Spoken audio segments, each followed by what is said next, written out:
Agar bisa memahami urusan Israel-Palestina ini, kita perlu tahu sejarahnya dulu. Kekeliruan orang pada umumnya adalah mengira bangsa asli Palestina itu adalah Arab Muslim, padahal faktanya bukan. Palestina berasal dari kata Filistin, dan berdasarkan keterangan yang saya dapat di Museum Filistin di sini, bangsa Palestina berasal dari Pulau Kreta di Kepulauan Yunani. Mereka berlayar dari Pulau Kreta Yunani dan menetap di tanah yang kita kenal sekarang dengan nama Palestina. Jadi bangsa Palestina aslinya bukan Arab Muslim, tapi orang Yunani kuno. Waktu bangsa Filistin kesini dari Yunani, daerah ini dulu belum bernama Palestina. Daerah ini dulu masih bernama Kanaan atau Tanah Kanaan. Apakah waktu itu sudah ada bangsa Arab dan Yahudi di sini? Jawabannya belum. Bani Israel atau bangsa Yahudi baru datang ke tanah Palestina setelah Nabi Musa meminta kepada Fir'aun Raja Mesir untuk membebaskan mereka dari perbudakan. Setelah terbebas dari Fir'aun, Nabi Musa membawa Bani Israel atau bangsa Yahudi ke tanah yang dijanjikan. Itulah tanah yang kita kenal sekarang dengan nama Palestina. Setelah terbebas dari Fir'aun, Bani Israel Yahudi hidup di tanah Palestina ini turun-temurun selama ribuan tahun, mendirikan kerajaan Israel yang raja-rajanya tidak asing bagi kita. Salah satunya Raja David, atau yang kita umat Islam kenal dengan nama Nabi Daud. Siapa yang tidak tahu cerita Nabi Daud? Ia mengalahkan raksasa bangsa Filistin bernama Goliat hanya dengan sebuah batu. Lalu ada Raja Solomon, anak kandung dari Nabi Daud, atau yang kita umat Islam kenal dengan nama Nabi Sulaiman. Nabi Sulaiman adalah Raja Yahudi yang membangun kuil suci untuk tempat ibadah agama Yahudi yang dikenal dengan nama Kuil Solomon. Yang di belakang saya itu adalah tembok ratapan, tempat paling suci bagi agama Yahudi seperti Ka'bah buat umat Islam. Tembok ratapan ini dulunya adalah bagian dinding dari kuil suci agama Yahudi yang dibangun oleh Nabi Sulaiman. Kuil bertahan 600 tahun sampai ia dihancurkan oleh bangsa Romawi pada tahun 70 Masehi. Lalu karena benci pada bangsa Yahudi, Kaisar Romawi Hadrian merubah nama Israel menjadi Palestina. Nama yang bertahan sampai hari ini. Jadi Kaisar Romawi Hadrianlah yang memberi nama Palestina pada daerah ini. Aslinya daerah ini bernama Tanah Kanaan. Lalu Bani Israel Yahudi datang, namanya berubah menjadi Israel. Kemudian oleh Kaisar Romawi Hadrian, nama Israel diganti menjadi Palestina. Jadi faktanya bangsa Yahudi memang sudah ada di tanah Palestina ribuan tahun sebelum Arab dan Islam masuk ke tanah Palestina. Inilah yang dijadikan landasan prinsip bangsa Yahudi sekarang ngotot mempertahankan negara Israel ini. Lalu kapan Arab dan Islam masuk ke tanah Palestina? Arab dan Islam masuk ke Palestina saat Khalifah Umar menaklukkan Yerusalem Al-Quds pada tahun 638 Masehi. Tempat ini bernama Umar bin Khattab Square atau alun-alun Umar bin Khattab. Dinamakan untuk mengenang sang Khalifah Umar yang menaklukkan Yerusalem Al-Quds pada tahun 638 Masehi. Guys, hari ini kita bersama Dr. John Seligman, sejarawan, arkeolog, ahli situs-situs purbakala bergelar Dr. S3.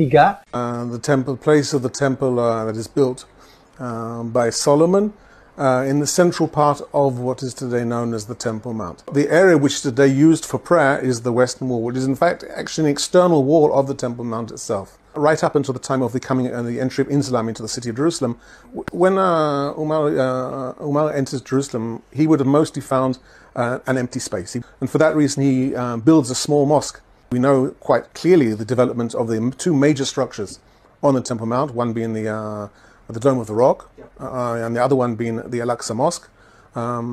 Both were built by the fifth Caliph, Abdul Malik. Those buildings are later than the time of the arrival of Muhammad. Arab dan Islam berkuasa selama 500 tahun sampai kerajaan Kristen Prancis datang. Atas perintah Paus di Vatikan, pasukan Prancis datang menaklukkan Palestina yang kita kenal sekarang dengan istilah Perang Salib.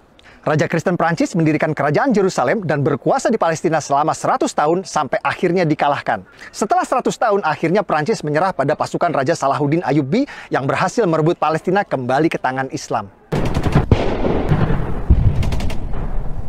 Ottoman Turki kalah di Perang Dunia I dan dipaksa menyerahkan sebagian besar wilayahnya kepada negeri pemenang Inggris dan Prancis. Provinsi Suriah dan Libanon menjadi milik Prancis, provinsi Palestina dan Jordan jadi milik Inggris. Inggris mengganti nama Palestina menjadi British Mandate Palestine. Lalu Perdana Menteri Inggris langsung mengambil inisiatif mendukung pendirian negara Israel di Palestina lewat deklarasi Balfour yang berbunyi, "Pemerintahan Yang Mulia Ratu Inggris mendukung pendirian rumah nasional untuk bangsa Yahudi." Pada tahun 1947, Perserikatan Bangsa-Bangsa PBB menerbitkan resolusi pendirian dua negara di Palestina, negara Yahudi dan negara Arab. Warga Yahudi langsung menerima tawaran ini dan mendirikan negara Republik Israel. Tapi negara-negara Arab tetangga menolak pendirian dua negara ini dan langsung memerangi Israel. Hasilnya, tepi barat dikuasai oleh Yordania dan Gaza dikuasai oleh Mesir.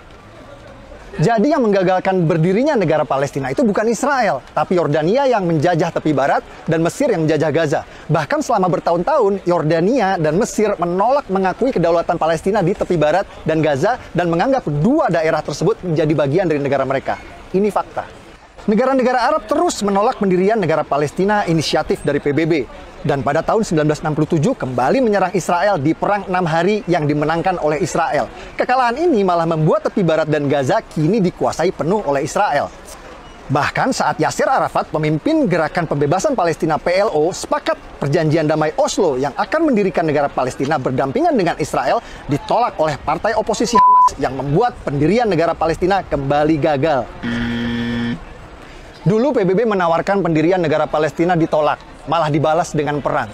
Lalu Amerika menawarkan pendirian negara Palestina kembali ditolak. Sepertinya perdamaian memang sulit tercapai di sini karena setiap ada upaya menuju perdamaian selalu ada pihak-pihak yang berusaha untuk menggagalkannya. Tahun 2007 saat Presiden Palestina Mahmud Abbas sepakat dengan solusi dua negara, oposisi Hamas malah sengaja menembakkan roket-roket ke Israel sebagai tanda mereka menolak solusi damai tersebut.